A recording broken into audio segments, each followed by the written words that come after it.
ओम श्री गुरुवे नमः। ओम ललिता त्रिपुर सुंदरी नमः। आज हम बात करेंगे मणिपुर चक्र की। मणिपुर चक्र जो है वो आपकी नाभि केंद्र पर ही स्थित होता है, यानी कि कह सकते हैं कि आपकी नाभि केंद्र पर ही मणिपुर चक्र स्थित है।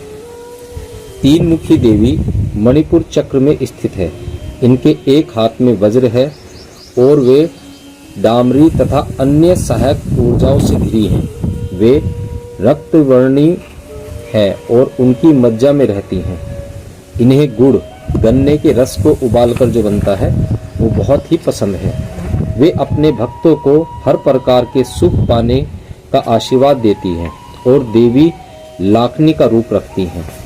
जो मणिपुर चक्र है उसकी देवी जो है वो लाखनी है, और इसमें अगर आप गुड़ से बनी चीज़ों का अधिक उपयोग करते हैं तो ये जो चीज़ें हैं गुड़ से बनी हुई, ये इसमें आपका मणिपुरक चक्र को जागृत करने में आपको सहायक सिद्ध होती हैं। मणिपुर चक्र आपकी नाभि के बिंदु पर स्थित है। यह आपका नाभि केंद्र है। तीन मुख वाली देवी आपके तीन दोषों वात, कफ और पित्त की सूचक है। प्रत्येक व्यक्ति की प्रवृत्ति इन्हीं तीन दोषों पर आधारित होती है। किसी में वात की मात्रा अधिक होती है तो किसी में कफ की और किसी में पित्त की मात्रा अधिक पाई जाती है। आयुर्वेद के अनुसार मनुष्य के शरीर में उत्पन्न 95% लोगों का संबंध पेट से होता है। मणिपूरक चक्र पर ध्यान लगाने से तीनों दोष शांत होते हैं। तीन मुख वाली देवी आपके द्वारा अवशोषित तीन प्रकार के आहार की भी सूचक है। ग्रंथों ने भोजन को तीन श्रेणियों में विभाजित किया है। सात्विक भोजन, पौष्टिक शाकाहारी भोजन, और दूसरा है राजसिक आवेगों को बढ़ाने वाला आहार, व तीसरा है तामसिक आहार, यानी कि आक्रामकता को बढ़ाता है। जो नाभि चक्र पर ध्यान लगाते हुए आहार का नियमन बहुत महत्व रखता है। आपकी सेहत के अहम पहलुओं में से एक शरीर के ताप को मणिपुर चक्र निर्देशित करता है। ग्रंथों के अनुसार ताप पहले भोजन को पेट में जलाता है। यदि यह नियमित नहीं होगा तो यह पाचन तंत्र को प्रभावित करेगा और व्यक्ति पेट के अल्सर, लीवर के रोगों व कब्ज आदि का शिकार हो जाएगा।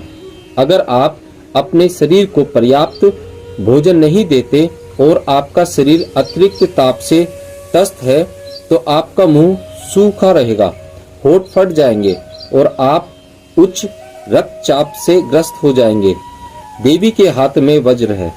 जिस तरह भूख के झटके महसूस होते हैं, आप इस चक्र में ऐसी सनसनाहट महसूस करते हैं मानो बिजली कड़की हो। आरंभ में वे आते जाते रहेंगे, बाद में वे थोड़े समय तक बने रहेंगे और आप इस चक्र पर निरंतर होने वाली सनसनाहट को अनुभव कर सकेंगे। सहायक देवियां उन 7 शुभ गुणों की सूचक हैं जो आप अपने भीतर विकसित करते हैं। ये 7 देवी हैं डामरी, मंगला, पिंगला, धनिया और भद्रिका, उल्का व सिद्धि। ये सम्मोहक ध्वनि, सौभाग्य, सुंदर चमकदार त्वचा, अच्छे भोजन, सद्व्यवहार, प्रकाश तथा प्रकाश की सूचक है। यह भी एक रोचक तथ्य है, मणिपुर चक्र का मन की सहज व अंतर्ज्ञान संबंधी विशेषताओं से गहन संबंध है। मैंने असंख्य अवसरों पर देखा है कि मणिपुर चक्र पर ध्यान करने से आपकी अंतर्दृष्टि में निखार आता है। संभवतः इस तथ्य का संबंध गर्भ से जोड़ा जा सकता है। जब आप अपनी नाभि में गर्भनाल से जुड़े थे, यही आपके अस्तित्व का मूल है। गर्भ में रहने के दौरान आपका कोई भी शिक्षण या पोषण आदि इस नाभि के माध्यम से होता था। इस प्रकार आपके सहज ज्ञान का आपके मणिपुर चक्र से ठोस संपर्क है। मणिपुर चक्र को आज्ञा चक्र के समकक्ष ही महत्वपूर्ण माना जा सकता है। यह कुंडलिनी जागरण के लिए महत्वपूर्ण चक्रों में से एक है। जब आप मणिपुर सिद्धि पा लेते हैं तो आप अपने शरीर के ताप को नियमित कर सकते हैं। आपने देखा होगा कि पहाड़ों पर माइनस टेम्परेचर होता है और उसमें बहुत सारे योगियों के आपने वीडियो वगैरह देखे होंगे जिसमें वो बर्फ में बैठकर साधनाएं करते हैं। वो इसी सिद्धि के माध्यम से कर पाते हैं। अपने शरीर के ताप को नियमित कर सकते हैं, अच्छी सेहत कायम कर सकते हैं। इसके अतिरिक्त अपनी त्वचा में भी निखार और चमक आती है। एक अच्छा साधक इस चक्र को साधने के बाद मानो एक हल्की सी चमक से दमक उठता है। मणिपुर चक्र को साधने से मांसपेशियां स्वास्थ्य में भी सुधार होता है।